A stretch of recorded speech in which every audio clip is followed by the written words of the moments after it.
You've been searching for the best way to generate passive income in your life and heard that real estate is a great way to do it.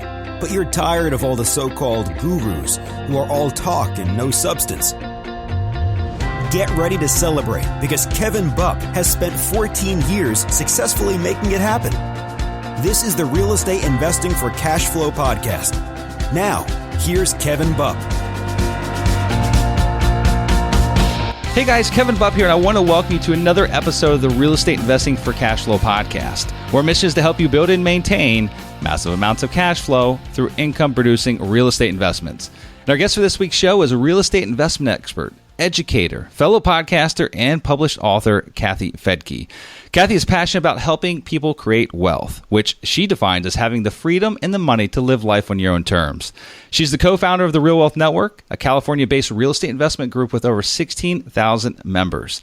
She specializes in helping people create passive monthly cash flow by investing in income-producing assets like real estate. Kathy is also an active real estate investor herself, with properties ranging from single-family rental homes to commercial buildings to large land development projects. She's also a licensed real estate agent and former mortgage broker, which has helped her understand and teach the power of leverage. And in today's show, we're going to go behind the scenes with Kathy and explore her background as it pertains to real estate investing. And if all goes as planned, have you guys walk away with a bunch of actionable advice that you can begin using in your business immediately. And before we get on to the show with Kathy, I'd like to briefly run through a couple of quick updates with you guys. First and foremost, we got some pretty crazy things, good crazy things happening here at Sunrise Capital Investors, which is our company, our investment arm of our business. We are in growth mode. I guess that's the best way to put it. We're in growth mode. I want to be the first to share with you guys a recent goal that we've set for our company, and that's to add 10,000 mobile home park lots to our ownership structure within the next 5 years. And you might wonder why I'm even mentioning this to you. And well, I'd say in direct alignment with this goal, we are looking for some incredibly talented people to help us get there. We can't do it by ourselves, okay? We need some incredibly talented people to help us grow our company. And so in the coming weeks, we're going to be sharing details with you about our newly developed apprenticeship program where we'll be holding open casting calls for a lucky few to grab a spot working side by side with us out of our Clearwater, Florida location. Now, I'm not going to spoil it for you guys. I'm not going to tell you more about it. Just stay tuned in order to learn more about this incredible opportunity. And next up, a couple more quick updates here. Next up, in case you guys haven't heard, I've mentioned in the past few podcasts, my partner Charles Dehart and myself are writing a book on mobile home park investing. And as a gift to our loyal listeners, we're going to give away free copies for the first couple months after it's released. Okay, before we put it up for sale on Amazon, we're going to give a copy to you guys absolutely free. All you need to do to get on that VIP list is text the word Kevin, my name, Kevin, to 41411. Just again, text Kevin to 41411, and you will get put on that VIP list. You'll get a copy as soon as it is released. And lastly, guys, if you happen to be in the Tampa Bay area, I'd love to meet you in person, okay? I love meeting others that share the same passion for this business as I. And so if you're here for, maybe it's for pleasure, maybe it's for work, whatever it might be, if you have some extra time available, look me up. Shoot me an email. Let me know when you're coming. Let's see if we can coordinate our schedules. My email address is kevin@kevinbupp.com. And now without further ado, I'd like to welcome our guest for today's show, Kathy Fettke. Kathy, you there? I am. All right. Welcome to the show. How you doing today? I am doing so well. Thanks for asking. Fantastic. And just to give a sense of geography, you're way out on the West Coast. I'm on the East Coast. You're out on the West Coast, correct? In California somewhere. Yeah. Our headquarters has been in Northern California. It's where I was born and raised. But we moved down to the Los Angeles area for my daughter, who was an aspiring actress, and that didn't go very far, but we ended up here and we love it. So that's the good news. Fantastic. Yeah, that's Southern California. I think there's about only other one place I would live in the United States. Like if you made me leave Florida, I absolutely love Florida to death. If you made me leave here, I think it'd have to be California. It'd have to be Southern California. I love San Diego. There's not many other places you could drag me to throughout the U.S. to say, hey, you've got to set roots down here, and this is where you're going to live for the next X number of years. But Southern California, I think I could dig that. Other than some of the quirky and crazy outlandish taxes you guys have associated with that state, but that's a different topic, right? That's you got to pay. There's a price for paradise, right? There's a huge price for paradise. Well, Florida's still affordable paradise, though. to a certain extent. That is true. That is so. I guess the same could be said if I was forced to live anywhere else, it would probably be right where you are. Yeah. Well, Kathy, for those that don't know you, and I know you've been podcasting for a number of years now, you've been educating in the space for a number of years as well. You've got a huge investor base at the Real Wealth Network. But for those that don't know you and your background, maybe just take a few minutes and tell us a little bit more about yourself. Sure. I am the co-CEO and founder of Real Wealth Network. And I've got to say, half the time I wake up and say, how did I end up here? It wasn't planned. But we have over 30,000 members of Real Wealth Network now and growing quickly. We've won the Inc. 5 what is it? 5,000, 2 years in a row now from, one of the fastest growing companies in America. So it's, again, some days I just kind of wake up and say, well, how did this happen? It really just started with me desperately wanting to understand how to make passive income because my husband had been told and misdiagnosed, but told he had 6 months to live. So I wanted to take over the finances, make sure he had the time to take care of himself and do whatever he wanted if the doctor was right, and then I wanted a way to remain a stay-at-home mom. So I just used my show that I had in San Francisco on KNEW at the time, and I just started interviewing wealthy people. And not people who were given wealth or trust fund kids. I wanted to find out who made money quickly, but made it in a way that they could still have time because I wanted, again, to raise my children. And so fortunately, the doctor was wrong. My husband is healthy. But what came of all of that is my desperate search for understanding and information on my show. Turns out there were other people who wanted that, so my audience grew. Then we started having live events and bringing in those experts that I would interview. Nothing for sale, nothing, just education. And again, it just grew and grew and grew to where it is today. And more than 16,000 members. That's a big group. More than 30,000. Oh my gosh. Okay. So my data that's outdated. It is. I know. We got to change that. Wow, that's absolutely incredible. So just give us a sense of timeline. Like, when did you start, back when you had this show, when you're in Northern California, I think you said, you started the show interviewing wealthy people. But when was like the first time you actually jumped in as an active real estate investor and bought your first investment? It's funny. It's before all that, but it was, again, totally by accident. That's not something I planned. My husband and I had just gotten married in 1997. That is 20 years ago. We were renters in the San Francisco Bay Area. We always but hoped someday we could own property, but San Francisco was expensive. And so we had no idea when or how. We thought we had to become wealthy first. And so we were renting. But my dad had sort of dabbled in real estate. He was a dentist. He was not a great investor. Love him, but not a good investor. So he also by accident made the most of his money in real estate, just owning a house in the Bay Area. That was how my mom has been able to take care of herself since he's passed, is just by accident from the real estate that he owned. So 20 years ago, he had been a silent investor in an apartment. That didn't go so well. It wasn't well managed. And the owner sold it and didn't tell the investors. They just sent a letter. And my dad had, bought that as a write-off, like many doctors and dentists do. And so he had been deducting and depreciating this property. Suddenly, he gets a letter, and that meant he would have to pay all of that back. It would in recapture, and he was just about to retire. So it was so sad. He was really facing hundreds of thousands of dollars of taxes. So he was facing, yes, hundreds of thousands of dollars in taxes unless he found a replacement property. In which case, then, it would be deferred until basically he died, and then it would step up to market value and no one would have to pay that tax. So, but he didn't want to be a landlord. He was going into retirement. So he just called all 5 kids and said, I'm stressed out. I need to find this property. Don't know what to do.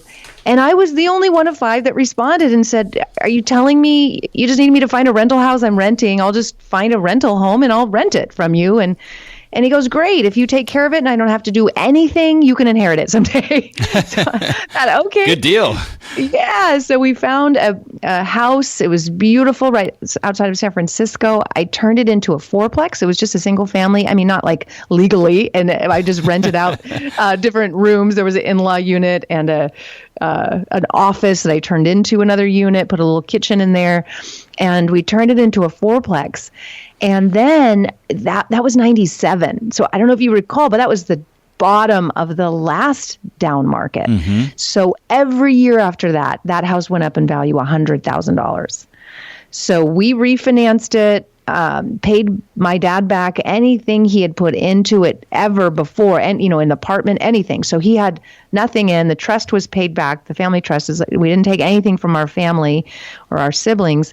Literally just paid the trust and my dad back, and that property went from $500,000. I think we paid $546,000 to $1.8 million. Oh my gosh! If you have any idea what happens in Bay Area bubble real estate? That's an example.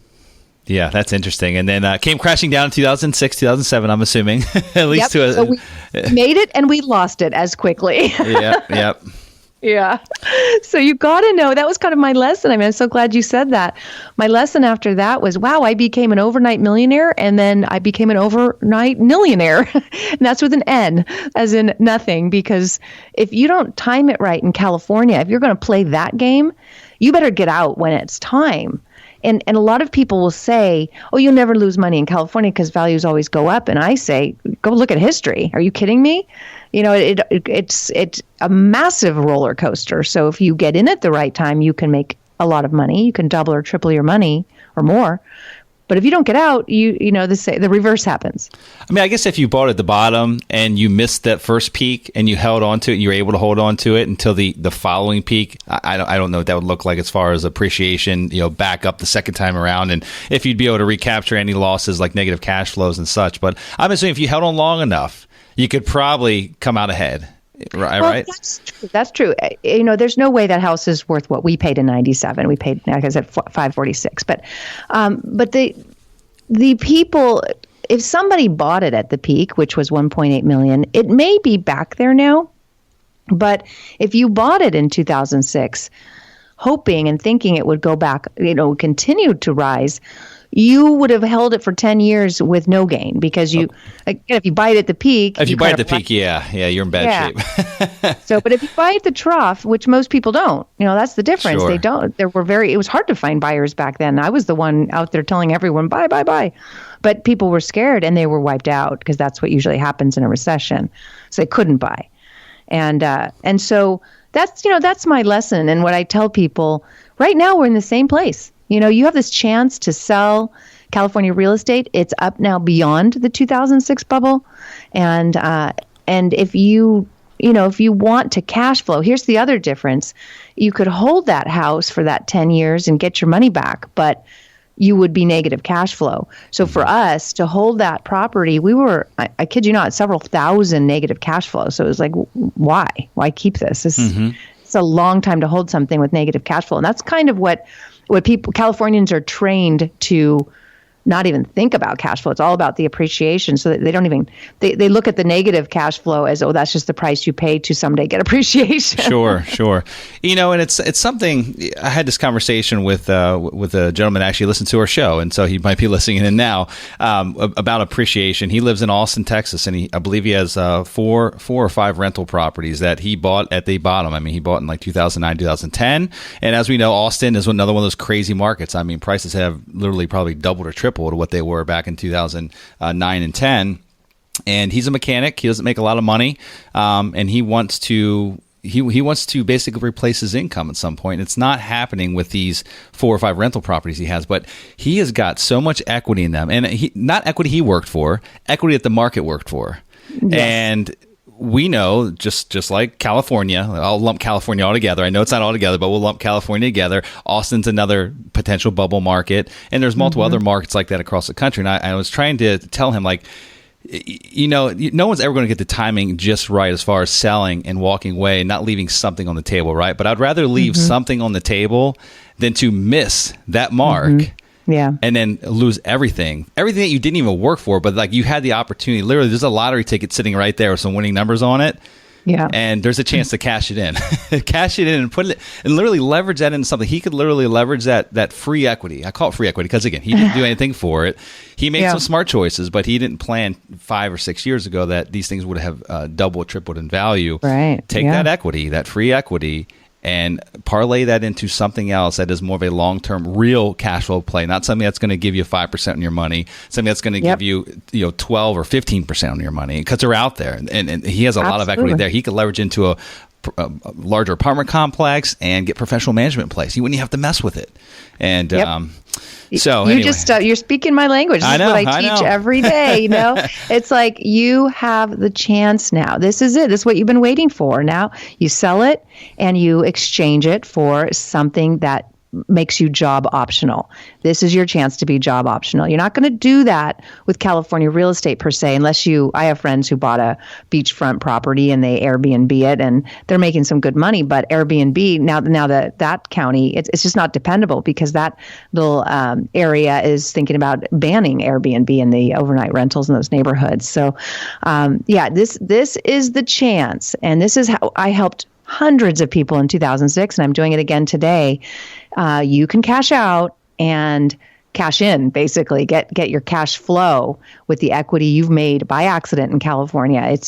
You're lucky, you got it, but don't lose it. So what markets are you in love with right now? Like where are you guiding most of your members? To the ones that are in California that have California real estate that we're talking about right now, or those that are in these high valued markets that have appreciated to the above 2006 2007 peaks. Where are you telling them to go? Well, it's getting harder and harder really to find yield. And I actually just did a show on my real estate news podcast about foreign buyers. Foreign activity in U.S. home buying is up 49% this year from last year. Can you imagine that? And that is because internationally, people can't find yield. Investors just, what are they going to invest in? They're in China, their real estate's overpriced, and Canada, it's overpriced, and a lot of Europe. So they're looking at U.S. real estate as fantastic. To get double-digit yields, you can't find it anywhere else. So, first and foremost, it isn't low-hanging fruit anymore. Used to be able to just open your door and buy 10 houses. There they were. Right off the MLS. You didn't have to spend much time. You didn't have to open it. You just go on the internet. But now, the areas that I like are areas that are in redevelopment. And so, a city looks at itself and says, we want to invest in ourselves. We're going to put in a new freeway here, or we're going to attract businesses here. And guess what? Housing is needed in that case. So one area where we're actually building several hundred homes and an apartment is in Reno, Nevada, because of the massive job growth and companies saying, the Silicon Valley is too expensive. Employees can't afford to live here. Even if they're making $100,000 or $200,000 a year, they still can't afford San Jose or San Francisco, so they can move to Reno, only 3.5 hours away, no state income tax. It's easy to build, permits and just getting applications to build so much easier there. So we're seeing Google and Tesla and Amazon and Switch moving their headquarters there, along with a lot of startups. So we're building there. That's not necessarily a cash flow market, although the apartment will probably be. We also like Cleveland for that reason. Cleveland is so hot right now. It's harder and harder to get deals, but you've got a massive medical community there and lots of growth, billions of dollars of growth. Same for Detroit, billions of dollars, 3 billionaires. I think I just did a show on this, so I think I'm saying this right. Each put in $2 billion to revitalize the downtown, and it looks amazing, and it's attracting millennials who want an affordable place to live, and it's kind of become a cool place. And so you can get single-family homes around $60,000, $70,000 in good neighborhoods. You got to stay out of the bad neighborhoods. You've got to be in the path of progress. Path of progress, not in the dust. Every market has its area of growth and the area that's dying. So don't buy the cheap stuff in the dying parts of town. Get to the growing part. So let's talk about that for a second, and more specifically Detroit, because when Detroit saw its downfall, it affected a very large concentrated area. I mean, it infected the entire MSA, Detroit MSA, and actually even spread out further than that. And so we know that there's path of progress. We know there's revitalization happening. How do you figure out, I mean, like from your perspective, I mean, what kind of research do you do, or what would you advise people to do that are looking in a market like that? There's so many neighborhoods, I mean, probably hundreds of neighborhoods, right? And how do you find the right ones? How do you determine which ones are in the path of progress or where the path of progress is going? Is it as simple as going down to the local planning and zoning department and getting out their comprehensive, city plan of what they intend to do? Is it as simple as that, or is it a little bit more elaborate of a process? Well, that is a great way, but bring cookies. I've always found that those people love talking because they don't get to see many people on a regular basis. So I've always found that planners, they're always open to have sit down, for a long time, and they're very friendly for the most part. Yeah, there's no question. There's a part of California, the Bay Area, that I'm planning on next time I'm up there to go meet with the planning department. You just walk in and be nice and friendly, and once you've built relationships, I'm actually not kidding about the cookies. So you do need to find out. You need an inside scoop. Now, Real Wealth Network has gotten so big that I can't be doing that anymore, running around. So we've got teams in each city that does that for us and finds out what's happening. I mean, you can go to the Chamber of Commerce. They'll tell you what businesses are coming in and where. I mean, that's how we identified Texas back then. 10 years, 11 years. Well, no, actually, oh my gosh, I'm dating myself. About 13 years ago, when we were telling people, man, California's in a bubble. This is the time to exchange your property, and Texas is where the jobs are going. We knew that because of the local chambers and the local realtors. I mean, you just talk to people, find out where people are going and where the demand. Property managers can be a huge resource because they can tell you where the phones are ringing from, where people are wanting to move to because of jobs. So there's lots of ways to do it, but boots on the street's the best way. Okay. It's interesting. So Flint, Michigan, which I think is probably one of the worst markets in the entire United States, that is in the Detroit MSA. And so I'm assuming you guys, are you buying? Hopefully you're not buying in Flint, are you?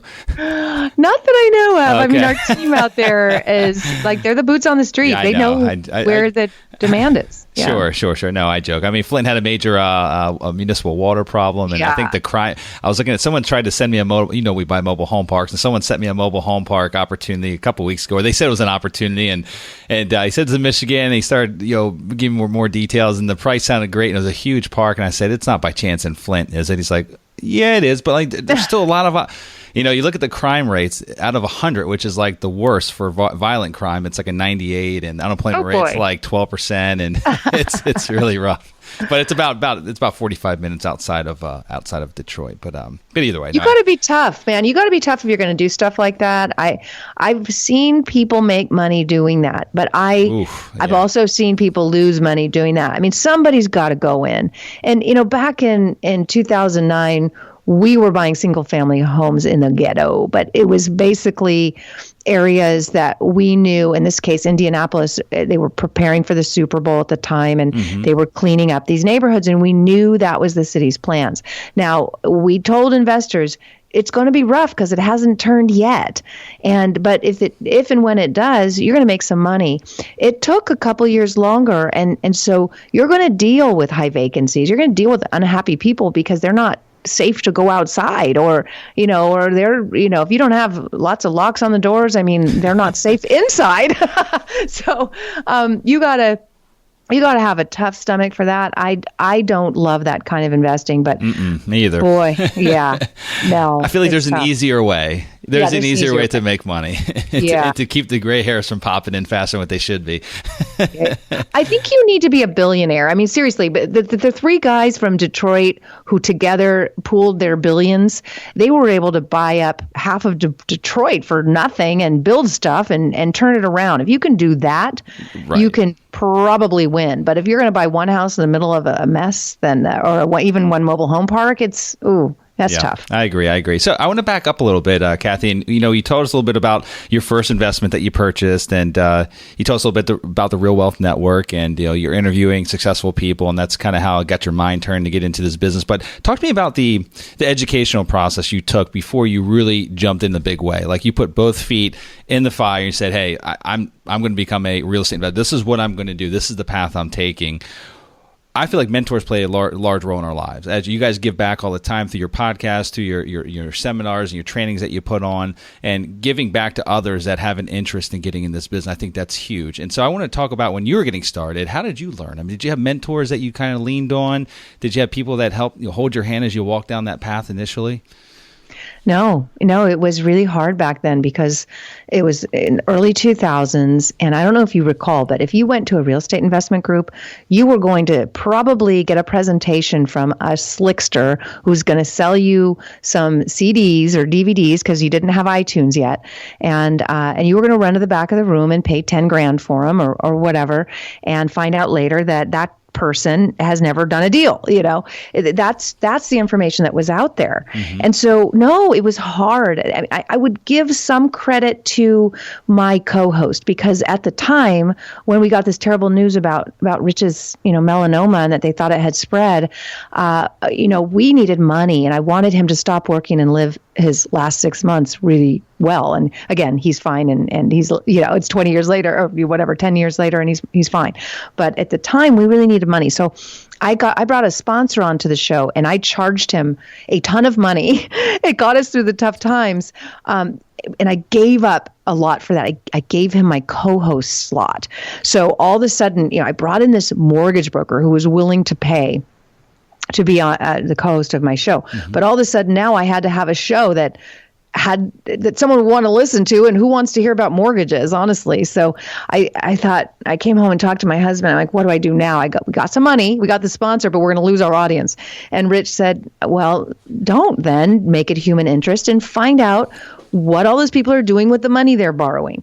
And I thought, oh, brilliant. So I went back to the mortgage broker co-host and said, can you do that? And he goes, oh, yeah, a lot of these people are buying investment property. So even though he wasn't an investor himself, he was giving loans to investors. Mm-hmm. So call him a mentor or not, I don't know, he was the connection I needed because he had his clients come on our show and tell us how they were using these loans to buy a property, fix it up, refi, get all their cash out, do it again, or flip and fix, or whatever they were doing. And it was like, oh, my eyeballs were popping out. I just couldn't believe these, not literally, thankfully, but like I couldn't believe that people could use none of their own money. All they needed was good credit. It's more conventional finance, I guess, rather than the kind of knocking on doors and that kind of thing. But I learned so much about the power of leverage. So he would be my mentor in that sense of teaching me and helping me understand leverage so that Rich and I were able to do that ourselves. Mm-hmm. And by that, within a year, we had 14 investment properties through the use of leverage. Now, our phones were ringing off the hook. The radio show ended up being a huge success. And this sponsor / co-host said, I can't handle the business. Go get your real estate license. You can have the business. And practically overnight, I became one of the busiest mortgage brokers in San Francisco. Oh my gosh. And our financial issue problems were over. Let's put it that way. That's fantastic. Yeah, that's a great story. Well, it was fun. I mean, this was everything was by accident, but like the first loan I did, somebody who heard me on the radio and said, I want to do this, I want to leverage too. He comes in with a $1 million refi. Now back then you could get 1% to 3%. So I could have made $10,000 to $30,000 to do this loan. If you do the 3%, then they get a worse rate. So I just took the lowest and gave them a better rate, and I still made 10 grand for pushing a little bit of paper. Mm-hmm. And it was just kind of a great business back then. I think it's a lot harder now. I don't think you make as much. I think it is too. I had a pretty large mortgage brokerage firm back in the heyday as well. Yeah, I think it was good money back then, man. Yeah. It was like, oh boy, I like this. But I remember then also this man, he put all of his financial information in front of me, and I was just new to all of it.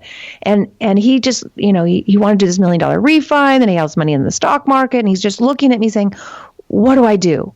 And I'm like, I don't know, you're my first client, but I didn't say that. And I ran to my co-host and said, what do I do? And so he would come in and, help me through this. And that's when I realized, wow, this guy is a multimillionaire. This client coming to me, asking for financial advice. That tells you something. That tells you that people don't know what to do and they're not getting the financial advice they need. I think it's better now with all the podcasts and information out there, but back then, man, it was tough. Yeah, I wish there was podcasts back then, right? Yes. Yes. I mean, which is actually the reason I started my main podcast. I do two now, but I mean, back when I started that 3.5 years ago, there was really not many people talking about commercial real estate. I mean, they're like, the Real Estate Guys radio show, they talk about it every once in a while. They kind of hit all the different asset types, but there was 30 or 40 shows on single family home investing, but no one was talking about investing in multifamily or, shopping centers or office buildings or mobile home parks. And so I was wishing that was there and it wasn't. So I'm like, well, you know what? I guess I might as well start a show then. Yeah. I mean, what better way to learn? That's it. As a host, you get to ask all the questions you want. That's it. Exactly. So I want to talk a little bit about the assets of choice. I know that you've invested in lots of single family homes, multifamily. You got some development projects you're working on. You mentioned that you're building hundreds of homes in the Reno, Nevada area. Talk to me a little bit about like your assets of choice and why. Well, in the beginning, all I knew was single family, and I saw my dad just kind of make money in single family in California without trying. So it made sense to me. And then, of course, when we bought that house, we made money from it. Then it wasn't too much longer after that the single family home market just collapsed.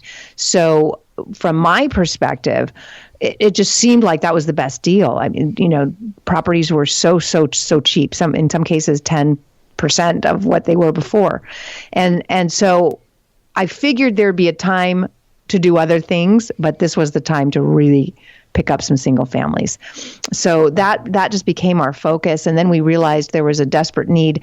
So many other people wanted to pick up the foreclosures, but they needed someone to do it for them because they were busy. So we helped a lot of companies become what is now known as turnkey, helping people buy the properties, fix them up, and then sell them to investors as already rented properties. That kind of wasn't a thing back then. Mm-hmm. So we helped a lot of basically rehabbers and flippers adopt that model for our investors. And then just by accident, it was like 2010, I think it was, one of our members called and said, you got to meet this guy. He just found a foreclosed subdivision of townhomes in waterfront in Portland. And you can get it for like $3 million down from, I don't know, $20 million or something. I said, well, that sounds great, but where am I going to get $3 million? I mean, we were just selling at the time, in some cases, $20,000, $30,000 homes. So, where I was going to come up with $3 million. But I met with this man, and it turns out he was a 40-year veteran developer. And every cycle, every 10 years, the asset managers of the different banks would come to him and unload stuff for cheap. And this is why he had a private jet and a yacht and a mansion and all this stuff. And he would just get out of the game in the peak, and he'd get in when everybody lost everything.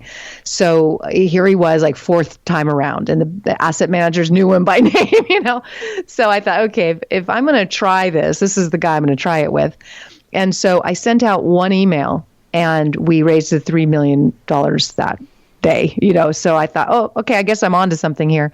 And then just, again, by accident, we became known for development and only working with developers with a tremendous amount of background. I will never work with somebody with less than 10 years because there's so much to it. We want, again, the 20, 30, 40-year veteran developers who so that we know that our investors' funds are safe. Sure. Okay. Yeah. Well, sounds good. So you got a little bit of everything going on. Single family homes, you got development projects. I think there's some mention of multifamily maybe. I'm not sure if you're involved in any multifamily projects. Just one that went terrible. Okay. Again, but that's part of the deal. I don't want anyone to think that I haven't made mistakes. I've made plenty. And one was I didn't understand multifamily, but I had a staff member who owned some and loved analyzing, was passionate about it. And so he brought in a deal, and we had it reviewed and vetted and so forth. But the mistake that we made was the guy that brought it to us, if we really dug in a little further to his background, I mean, it showed that he had about 20 years experience, but it really was more in construction, not in ownership and management. Okay. And so of apartments. And so basically we bought a distressed building. It was mostly vacant. Great location, great building, but distressed. And so mostly vacant. And what happens with any vacant property, I don't care unless it's land, is it's vulnerable. And so that property got vandalized several times, even though we had cameras and gates. And unfortunately, that put us into process with the city planners where they would come in to inspect what needed to be done, but they'd find something else, and so it just, oh my gosh, more delays.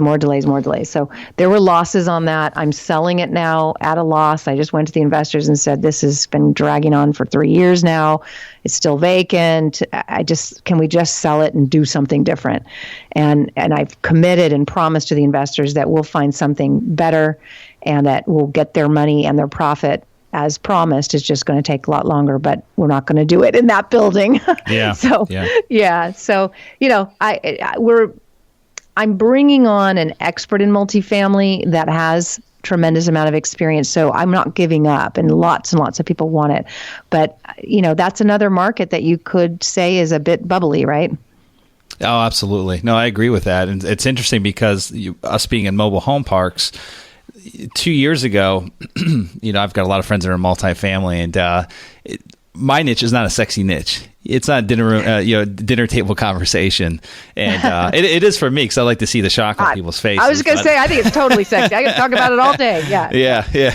But now we're starting to see a lot of apartment guys cross over into our space because they're not finding the yields that they've been seeking in the multifamily space, and so they're making in their mind exceptions. We've got to chase yields, and to me, I'm not like in love with mobile home parks. Like I do think that we fulfill a large void in affordable housing in our society. I think there's a huge demand for it, and I like that we actually provide a service to those in need. But at the end of the day, any real estate asset type that I choose to invest in, it's really just a vehicle.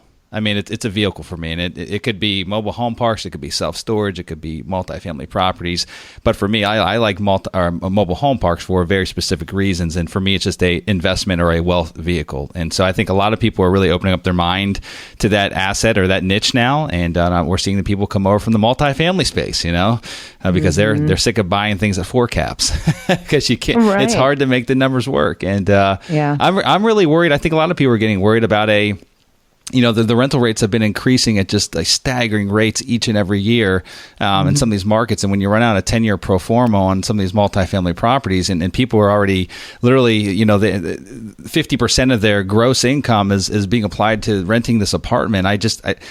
There comes a point in time where you've pushed past a threshold and where things have to correct. And I don't know what's going to cause the correction, whether it's interest rates going up, or another challenging event for our country like a 9/11, which I never ever want to happen again. But I think something out there is going to occur that will put us back into a little bit of a recessionary spin. And no one ever knows when it's going to come, and don't know what's going to exactly cause it or trigger. But I don't think we ever fully recovered from the past recession. I think we kind of bought our way out of it, but I don't think we ever. It never got as bad as what it really should have in order to fully recover. By ourselves, or let the economy recover by itself when it was ready, and rather than just printing money. But either way, that's it again. Different discussion, Kathy. Different discussion. Don't want to go down that rabbit hole, but it's an important one. And I will say, just as you were talking, you can make so much money in multifamily, and people have over the past 10 years or whatever, 8 years, because if you just raise rents ever so slightly on each unit, it dramatically increases the value of that property. But what people forget is the same is true if you have to lower rents. And you're right.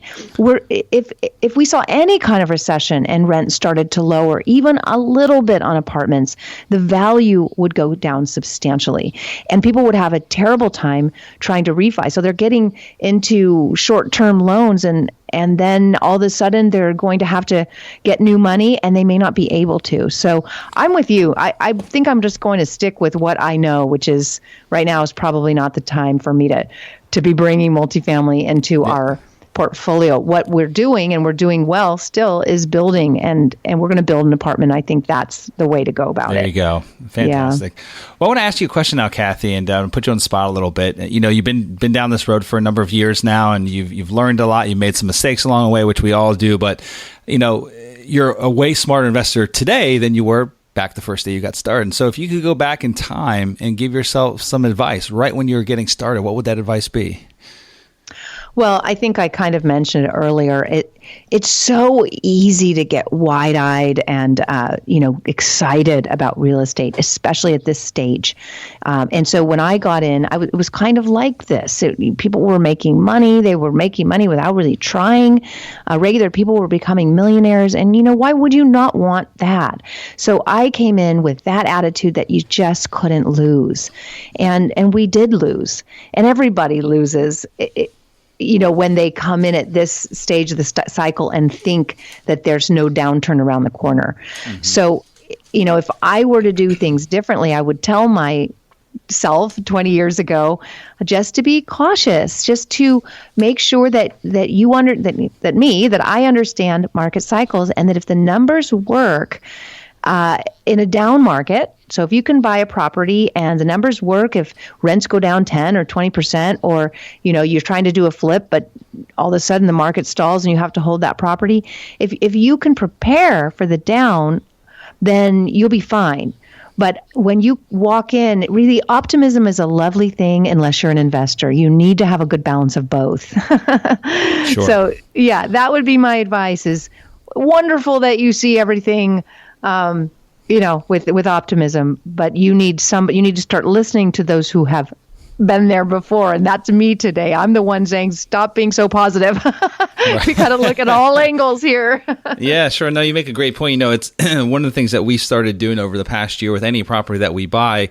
Prior to purchasing it, we always run out pro formas, and we're very conservative with our projections, and we're very conservative with running out expenses and making estimations on capital improvements and capital reserves and all that.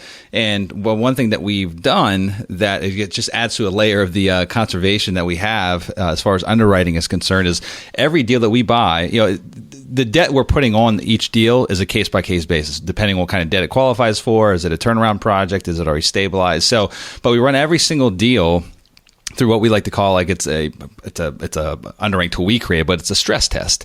So if we're buying a mobile home park that's got a commercial loan, and they all have commercial loans in place, some of them have 5-year balloons.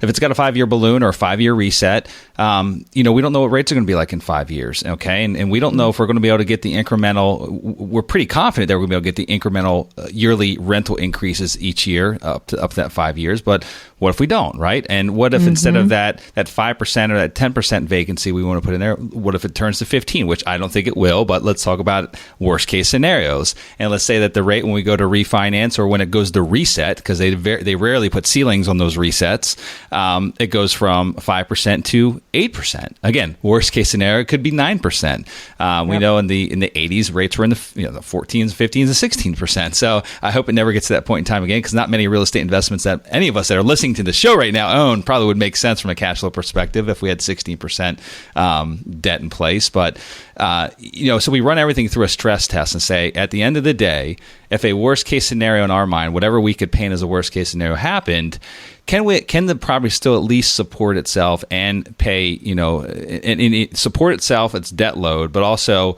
pay investors and pay its dividends? Or a worst case scenario can at least just support itself for a period of time, a couple years, until things change. I mean, how does that look?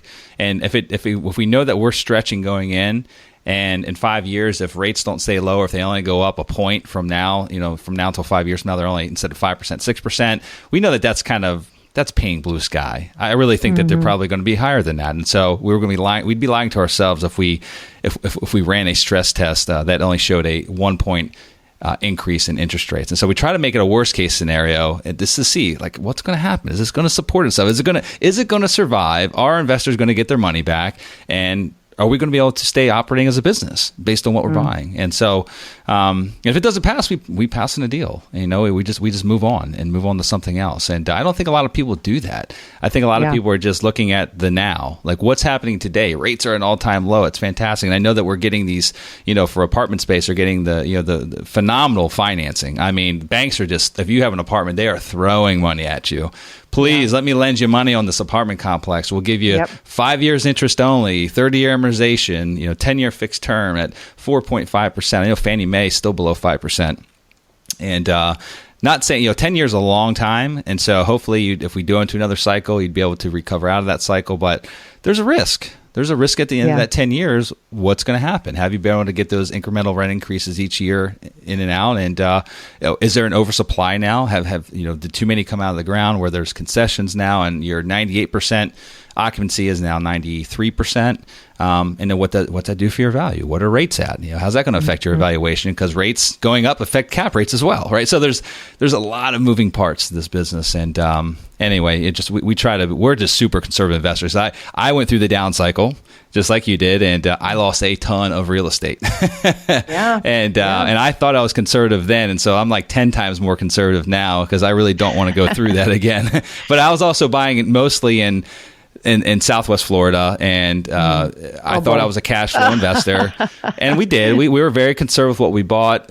Had a ton of single family homes, and the rental market down here in Southwest Florida. A lot of people think that they think that you can lose your equity, like basically that can go away. Well, a lot of people don't think that the rental market can take a decline, and it does. It surely did down here. I can tell you that because our investments could have supported themselves during that downturn if all we lost was the equity in them, right? That can come back. But our cash flow went from positive to us writing checks each and every month, and it wasn't sustainable anymore. And so that literally made our business implode. And so you got to, but we never had planned for the worst. And that is the worst, that our rental rates went down. We had cash flow, but we didn't have enough to where if they went down incrementally 10 or 15% and we lost some occupancy, that we would be in trouble, and we were. So anyway. Yeah, what would you do differently? I am curious because, we're buying in Florida right now, and would you just own with cash, or was it the financing that brought you down? Or I mean, you know what, it wasn't. We were really low leverage. I mean, we would typically hold true to like a 65 or 70%, evaluation at a very obviously inflated values, but we're still pretty conservative at what we would buy at. We were buying things for, 65, 70 cents in a dollar. And I can tell you that the one thing that hurt us really bad that I always like to say it was like the nail in the coffin is that down in certain parts of Southwest Florida, there was the speculative builders were like running rampant. I'm talking like thousands of rooftops for like as far as the eye could see. They just building them for a population that wasn't coming, and most of that population down there was construction based. I mean, it was the housing market that literally supported that entire population in some of those markets down there, and houses and rooftops were being built for people that weren't really coming. I mean, but that was back when. Before the home was actually ready for it, before it had the CO, it had been flipped 3 times, the contract. And so a lot of these builders, what really hurt us, a lot of the builders started renting out, to cover their construction loans. They started renting out these brand new 322s for, the same, if not less than what we were renting 25-year-old homes for. Wow. There was and there wasn't the population to fill up both, right? I mean, it just wasn't there. And people were leaving that area because they didn't have jobs anymore when the market started crashing. And and so that I don't know what I'd have done differently. Honestly, I've been asked a question. I've asked myself what I would have done differently. And I don't know if I'd have done anything differently because I thought we were very, very safe. But I probably would have paid a little bit more attention to the builders and the supply that was going up. And again, looking back, I see that obviously those rooftops were being built faster than a population was coming to that market. And that obviously, I look at it now like that's troublesome data. And didn't really know what could happen or what that would have caused, like the spiral effect that would have caused. And what it caused is people to leave our units. In fact, we had a lot of builders were poaching like neighborhoods. They would send out like postcards and direct mail campaigns, advertising these brand new rental homes in these brand new neighborhoods. And I would have moved if I were one of those renters. I would have moved $800 a month for your 2-bedroom, 2-bath, 1-car garage, Kevin, or I can go move into this brand new 322 that's never been lived in for $800 or $850. See ya. Yeah, well, you also have to remember that a lot of people could leave the rental space and become homeowners without any ability to really actually qualify for the loan. But in Florida, they didn't. If they stopped paying their mortgages, they literally could stay there, I think, as long as 5-6 years. So that's even better. Free is better than even a discount.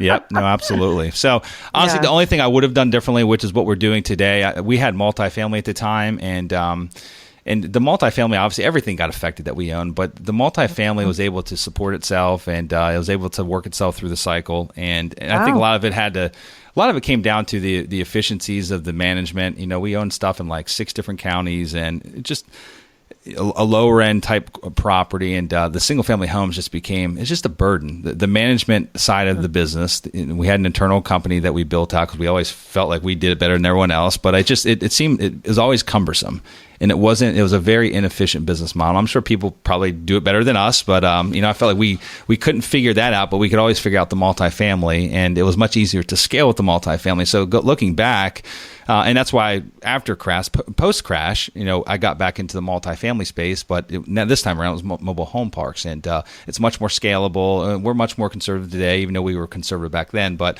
and nothing wrong with single family. For me, it's not as scalable as I'd like it to be, as far as from an investment vehicle. So that's if I had look back and give myself some advice, I'd say just buy some larger properties, leverage in some larger properties starting out, the second time around versus buying a couple single family. And there's nothing wrong with that. And I think that everyone needs to get their start somewhere. But for me, it's I needed to rebuild a cash flow that I had lost, and the fastest way to get there was commercial real estate, but more so I like housing because that's easy to understand. Everyone needs a roof over their head, and that's the path that I chose to take. So yeah, makes sense. Anyway, Kathy, I now want to enter into what I like to call the golden nugget segment of the show, and this is where we're going to kind of wrap things up for the day. And you've given us a ton of great advice, great information. Basically, you've been in this business a long time, and you've gone through ups and downs. But if there was one last final golden nugget of advice or wisdom that you could leave with our listeners today that may inspire and motivate them as they progress in their real estate investing career, what would that one last golden nugget be? Well, take action of some kind, whether it means reading a book or listening to a podcast or going to an event or making that offer. You're not going to get anywhere unless you make that offer. It just helped my daughter buy her first home, and she was just so scared. But every single step she took was a step, whether she ended up purchasing or not, was a step she wouldn't have taken otherwise. And now I think she's pretty darn proud of herself. She's 24 and owns her first property. That's awesome. Yeah, I mean, it's so simple too. Take action. Because really, you take the first step, the next step will appear. And, everyone's got a fear factor built into them. And, you're scared about the unknown. But at the end of the day, when you really look at the grand scheme of things, as far as being a real estate investor, what is the worst that could really happen? The worst that could happen, in my mind, is like you lose your investment, right? You lose the money. But is that if that's the worst that could happen, is that really all that bad? I don't know. I always like to ask myself that question, like with anything in life, like what's the worst that could happen based on this decision? I mean, now I wouldn't want to, if it's like imminent death, then that's a bad decision to make. Yeah, right. Just take action and take that next step. So I think that's great advice. And Kathy, for those that have an interest in learning more about you and your company and the things that you guys are working on, what's the best place to reach you? Is it the realwealthnetwork.com? Is that the best place to find you? Yeah, realwealthnetwork.com. Membership is free. And if you want to do high-level education, it is a whopping $10 a month, which is 100% donated to the charities we love. We do weekly webinars, podcasts, and all kinds of things there. I've got my book, Retire Rich with Rentals, on Amazon. So we hope to meet you soon. That's awesome. Well, thank you so much, Kathy, for your time. It's been an absolute pleasure speaking with you today. Likewise. Thank you so much for having me. Congratulations! Now you've got more of the best tricks of the trade in building massive amounts of passive income from real estate. For more amazing resources, visit realestateinvestingforcashflow.com, and we'll see you next Monday morning.